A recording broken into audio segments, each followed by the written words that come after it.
ಬರುವಾಗ ಹೊನ್ನ ಕಾಲ್ಗೆಜ್ಜೆ ನಾದನ ಕೇಳುವಂತೆ ನಿನ್ನ ನಗೆಯಿಂದ ನನ್ನ ಭಯವೆಲ್ಲ ಓಡಿ ಮರೆಯಾಗುವಂತೆ ಮನೆಯು ಬೆಳಕಾಗಿ ಮನವು ಬೆಳಕಾಗಿ ಬಾಳು ಬೆಳಕಾಗುವಂತೆ ದಯ ಮಾಡಿಸು ನಾರಾಯಣನ ಹೃದಯೇಶ್ವರಿಯೇ ಬಾಗಿಲ ತೆರೆದಿರುವೆ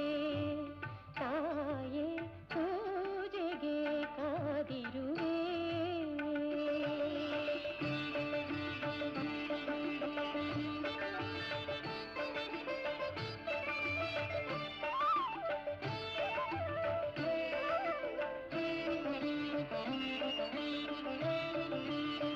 ನಿನ್ನ ಮನೆಯೆಂದು ನಿನ್ನ ಗುಡಿಯೆಂದು ಬಂದು ಸ್ಥಿರವಾಗಿ